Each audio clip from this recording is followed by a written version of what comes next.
Here I am, New York City, Rockefeller Plaza, as you can see with the tree behind me. On location, out and about in the area, you know what time it is. It's Coffee with Kev. Let's go. Oh, you're filming me, filming you. Coffee with Kev, as everybody knows now. Everybody. Third episode. So far, most important. Let me ask you a question. Do you have any food allergies? No. No. Okay, so this is the Forte little travel bag. Inside is my wife makes Christmas cookies every year. Oh, man. She threw a couple bad boys in there. They'll blow your mind, but it's a little, it's a kit we put together for our party. You get everything in here. It's a bunch of little better than British Airways. Allie, shout out to Allie. She put the pack together. My wife's just responsible for the cookies. That's it. So go ahead then, introduce yourself to the people. I'm Sean Poynter, and Jesus Christ, some shit. Well, like, let's start this again. All right. I run OWP Global out of London. We're a headhunting agency and a headhunting consultancy, and we work with the insurance industry. Yeah. We work with loads of different people. We started off working with adjusters, but it's kind of spread and gone to carriers. We're up with a lot of service providers now. Yeah, we're going into our 13th year. Yeah, and I've worked with some really incredible people. That's awesome. Barry White and David Croston in particular, who really taught me, about the industry. They were insurance professionals. That's awesome. So they really gave me an understanding of the business, which allowed me, when I started on my own, 24, I kind of had a knowledge of this industry that was perhaps more advanced than most people my age, because I got the access to these people, and I just used to watch these people every day, and they were super experienced. And, they worked internationally as well, so I got to. Well, they work with international people, so being in London, there was a lot of people in and out from different countries, so you got an understanding of how different cultures worked in the way business was done in different countries. So. London is very unique like that. I mean, it's very similar to New York, I guess, and that's probably why people who love London love New York, because the cultures are so. It blows my mind how ingrained the Asian culture is in London, for example. Yes. The best Indian food I've ever had was in London. You need to come to Ware, mate, to go to the Neelakash. That's the best Indian in town. Yeah? We actually have a Ware Insurance Club, all right? It was started by Mark Hatchett and myself. Now, the membership has not necessarily grown. Okay. It's still at 2, but it was probably the only club that wasn't affected by COVID. We just moved our location to a park bench by the river rather than the curry house. Right. But, you'll have to come when you come to London. We'll do a Ware Insurance. It's gonna be the week of the 20th in February. Come on over. I'll organise it. We'll get Hatchet involved. We'll get me and Hatchet basically. You and Hatchet. I saw pictures of 2 little girls on Instagram. They're my little girls, yeah. They are your little girls? They're my little How old are they? children. So Olivia's 12 now, and Phoebe's 10. Yeah. That's amazing. So they're doing great. Olivia's just changed school, so she's gone to big school.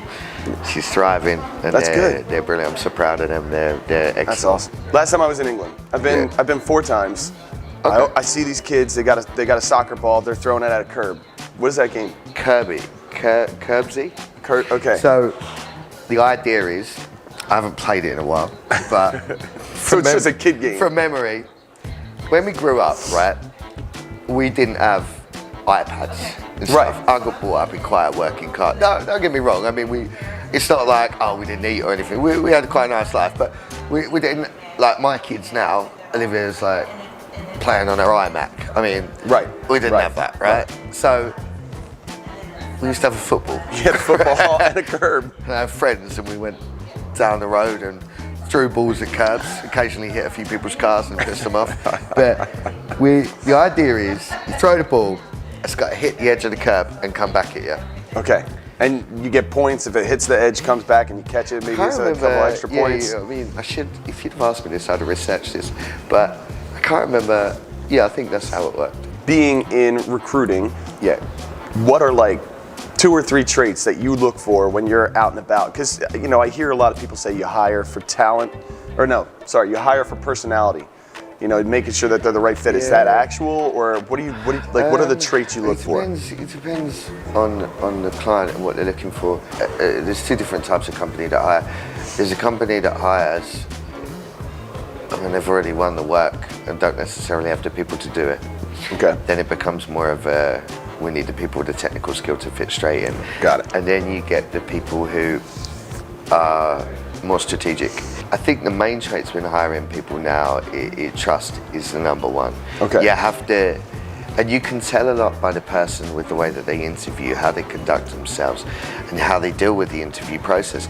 But it's also a two-way thing, right? How the company acts when they're in through the interview process. Do they do what they say they're going to do on time? Do they get you the offer when they say they're going to get you the offer, or are they a week late? Most people think, oh, when somebody's interviewing for a job, it's just a person selling themselves. It's absolutely not. To give you an example, I was working with somebody 2 years ago, a phenomenal candidate, and he came to me and he said, Sean, I want to speak to the market, I want a new role, and this is basically what I want. We spoke to 7 different companies, which is quite unusual because the company normally instructs me, right? Yeah. On a retained basis. Okay. So it's normally me working for representing the company, going to speak to the best people in the industry. But in this case, it was he approached me. So we went and spoke to 7 different companies, and he got 7 different offers. Now, then it became the companies trying to woo him. I was in restoration before working for Forte, and when I would walk into a room, it would be like a cold room. Hey, what's your name? Kevin. I'm with Service Master. It's all of a sudden it's like, oh, you're another restoration company rep. That was basically like the general feel. If it was a cold room, if it was a room full of people I knew, different story. Yeah, well, this just a relationship business. I love this industry so much, and I've been so fortunate to be able to meet people now who are my friends from all different walks of life and all different parts of the world, in which I've been able to learn so much, because it is a relationship business. The more you get to know people, and then if they trust you, they'll help. And a lot of the people that I met 10 years ago, now I work with. But it didn't happen overnight. Yeah. I think a lot of people get disgruntled. They come to London and they think, oh, I'm going to walk away with 15 claims just because I sat in a room with some people. No, you're not going to do that, right? You either commit to coming or you don't. And I'm not just saying this because we're doing a Forte interview, but if you want to look at, if you're asking me my opinion on one of the best people in this industry to be able to go and demonstrate what I've just spoken about, is Janelle. Oh yeah. She is really phenomenal. Like you pointed out, it's a relationship industry. Right. And the people who are the most successful long term are the ones who it's like, I expect my funeral to be 90% people from this industry. I'll come. My man, that's what I'm talking about. That's what I'm talking about. So is it called soccer or football? It's called football. And football is a game played with your feet. That's why it's called football. Do you know? Except here, where you play football with your hands. So you travel a lot internationally. Yes. You're all over the place. Yeah. Give me your 3 favorite places you travel to on a regular basis. In the world. Or just in general, your 3 favorite places you travel to. My favorite place to travel to is Ilunda in Crete, because I love my nan who I was incredibly close to, she used to go to this hotel. And a short story, when my nan was alive, I always used to say to my nan that I will go to that hotel one day, and she used to say, well, you better save up your pounds because it's very, very expensive. And when she died, about 3 weeks after, I was feeling a bit down, so I thought, that's it. I'll beep. Yeah, okay, beep that. I'll go there.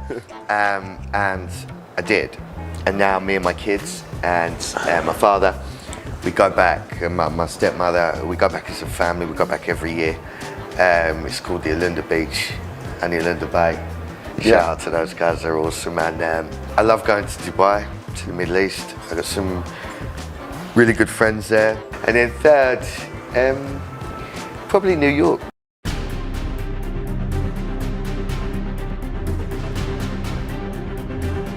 Tell me about your first week of Forte. Because I work remotely, it's a lot of get the tech, get set up, get things, you know, get all that kind of stuff going. So, but what I was so focused on was making a splash quick. So I called probably the week before and that week, every contact I had because I wanted a job before the end of week 1. Right. And shout out to Eric Gagnon from LaMarche, called me on Friday.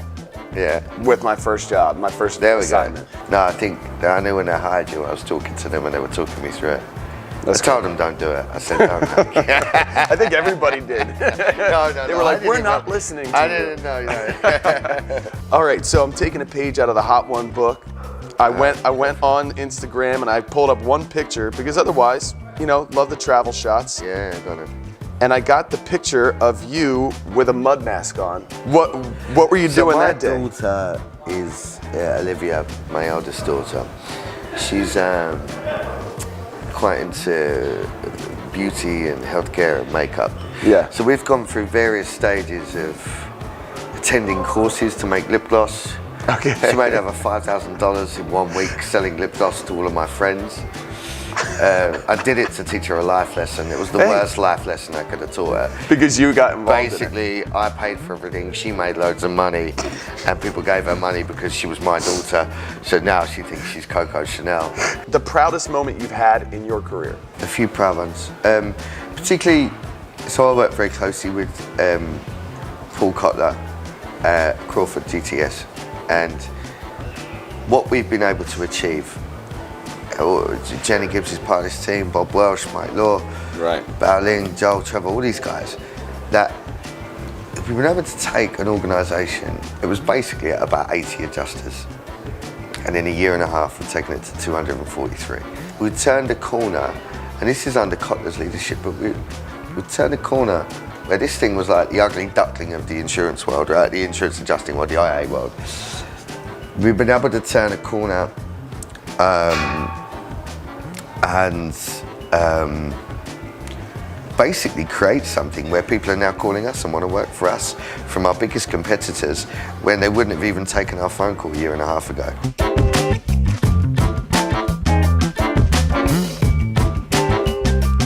Last thing, this was an idea from Janelle. Oh God. Cockney. She Cockney said, rhyming slang. She said that you could teach me some Cockney phrases. All right, what do you want to know? So it's already where I'm. What's a useful piece of Cockney? Like what's a thing that I can say in everyday conversation? Okay. So, run up the apples. Run up the apples. That would be apples and pears, stairs. So that it's a language that it's a variation of words being changed to fool the police back in the day in the East End because I'm from. But what does run up the apples mean though? So apples and pears, right. Stairs. Pick up your dog. Dog and bone is phone. So you just say the first word of it, yeah? Okay. So you haven't got a Scooby. Scooby-Doo, clue. It means you ain't got a clue. Okay. Run up the apples, pick up the dog. Plates and meat, your feet. Get on your plates. Okay. Right? Hello, China. China plate, mate. Right? It's just a different language that's designed. It's funny because after you say it, you go, right? And I'm like, I have no idea.